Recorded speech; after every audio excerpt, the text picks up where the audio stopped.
किसी ने ये नहीं कहा है कि किसी भी दूसरे धर्म के उसको पूजा करने पर रोक लगा दी जाए, ऐसा कोई शास्त्र नहीं किया कहा है। तो मेरा मानना है कि वो हिंदू भी नहीं है।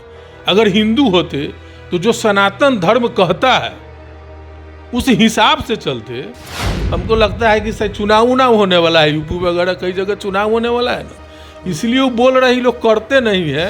नमस्कार, आप देखना शुरू कर चुके हैं लाइव सिटीज़। मेरा नाम अभिषेक है। बीजेपी के विधायक और बीजेपी के सांसद के द्वारा कहा गया है कि बिहार में खुले में नमाज करने पर प्रतिबंध लगना चाहिए और 90% मुसलमान कन्वर्टेड है। हमारे साथ राजद के मुस्लिम विधायक हैं, काटी क्षेत्र से विधायक हैं इसराइल मंसूरी। क्या कहेंगे, ऐसी बात कही जा रही है बीजेपी के द्वारा? देखिए, इन लोगों का काम है बुनियादी बातों को नहीं रखना। शिक्षा, स्वास्थ्य, भोजन का अधिकार, ये सब चीज़ से इन लोगों को कोई मतलब नहीं है। और कौन क्या बोलता है, मेरा मानना है कि कोई भी धर्म का शास्त्र नहीं है, चाहे वो गीता हो, रामायण हो, चाहे कुरान हो, किसी ने ये नहीं कहा है कि किसी भी दूसरे धर्म के उसको पूजा करने पर रोक लगा दी जाए, ऐसा कोई शास्त्र नहीं किया कहा है। तो वैसे लोगों को हम मानते हैं, वो जो सच्चा सनातन धर्म का होगा, चाहे कोई सच्चा अगर मुस्लिम होगा, चाहे कोई सच्चा ईसाई, किसी भी धर्म के मानने वाले जो उसके धर्म को फॉलो ही नहीं करेगा, तो वह सच्चा। आज अगर कोई बोले हैं तो मेरा मानना है कि अगर वो हिंदू बनने का दावा करते हैं कि हम हिंदू है, तो मेरा मानना है कि वो हिंदू भी नहीं है।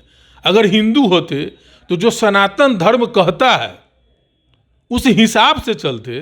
वो किसी को ऐसी बात नहीं बोलते जिससे किसी की भावना पर ठेस पहुंचे। नहीं, वो कह रहे हैं कि मुसलमानों को नमाज पढ़ने में प्रतिबंध लगेगा बिहार में।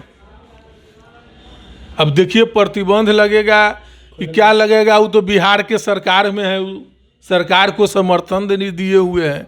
तो पहले यह बात तो जो है से कि जिनको मुखिया बनाए हुए आदरणीय नीतीश कुमार जी, उनसे उनको बतिया लेना चाहिए। उन्हीं के पिलर पर वो खड़े हैं, तो इसमें बोलने की क्या ज़रूरत है। हमको लगता है कि शायद चुनाव ना होने वाला है, यूपी वगैरह कई जगह चुनाव होने वाला है ना, इसलिए वो बोल रहे हैं। लोग करते नहीं है, ये बोल के अपना बाजार बना के हमारे यहाँ के जो लोग हैं उनको बेवकूफ़ समझ करके अपना वोट की राजनीति को करना चाहते हैं। लगातार आप मुस्लिमों को लेकर लगातार ये बयानबाजी होती है कि नमाज पर कभी कुछ पर कभी कुछ पर, तो इसको किस रूप में देखते हैं? हम इस सब चीज़ को कभी नहीं माने, चूँकि हम बच्चे से जिस परिवेश में पला है, बढ़ा है, हमको आज तक के प्रैक्टिकली रूप से कभी इस तरह का कोई ऐसा सोच वाला व्यक्ति हमको नहीं मिला है जो किसी के नमाज पढ़ने से, चाहे किसी को पूजा करने से किसी को आपत्ति हो। हम लोग जो है से कि बच्चे में थे, सरस्वती पूजा में भी हम लोग योगदान करते थे और लगे रहते थे, दुर्गा पूजा में भी हम लोग लगे रहते थे। और कभी हमको इस तरह से अपने जीवन में कभी, हाँ, टीवी भी देखने उखने पर इन जैसे नेता जिनको बोलने से लगता है, जो विधायक जी बोले हैं कितना दिन के बाद फिर उनको मौका मिला है, भाजपा टिकट दे दिया है, तो बंडी उंडी टाइट करके विधानसभा पहुंचते हैं। तो कुछ लोग हैं जो कुछ इसी तरह के बात बोल करके लोगों को नज़र में आना चाहते थे, और बोल रहे हैं। अभी तो पिछला बार उन्होंने ये भी बोला था कि शराबबंदी को लागू कर देना चाहिए। शराब की बंदी पर जो है सो, तो बोलने से उनकी बोलने का क्या अहमियत रह गया।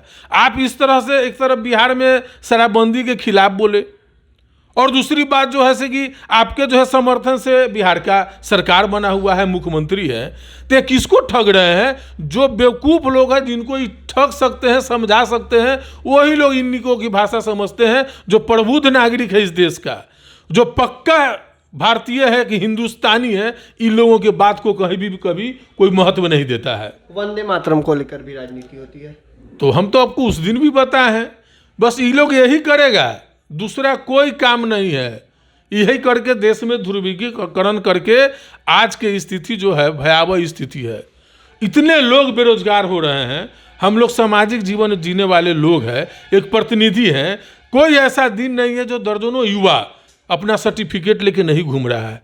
कह रहा है विधायक जी कम से कम कुछ 5,000 की नौकरी, बीटेक है, MBA किए हुए है, 5,000 का नौकरी खोज रहा है। इस पर इन लोगों का कहीं कोई ये नहीं है। ये लोग जो है यही सब बात बोल करके लोगों को उलझा करके राज कर रहे हैं। अच्छा, उन्होंने ये भी कहा है कि 90% हिंदुस्तान में जो मुसलमान है वो हिंदू कन्वर्टेड है। अच्छा, तो इनका उम्र कितना हुआ है? इतना बड़े बड़े विद्वान, बड़े बड़े जो है सो कि हर क्या कहते हैं कि धर्मावली लोग हैं, एक से एक लोग सब है जो इतिहास लिख करके गए हैं। अब ये क्या बोल रहे हैं, नहीं बोल रहे हैं, इनका उम्र कितना होगा? 50-55 बरस होगा। अब कौन क्या हुआ है, कोई बहुत बारे जो है से कि पंडित भी नहीं है जिनको बहुत जानकारी होगा, हैं? अरे आदमी मन से होता है, जानकार व्यक्ति, वो टीका कर लेने से या टीकी हो जाने से कोई हिंदू हो जाता है क्या? हमको लगता है कि जिस तरह की वो बातें बोल रहे हैं वो सच्चा हिंदू भी नहीं है। कोई सच्चा हिंदू और सनातन धर्म के मानने वाले लोग इस तरह का कोई बात नहीं बोलेंगे जो किसी के भावना पर ठेस पहुँचे।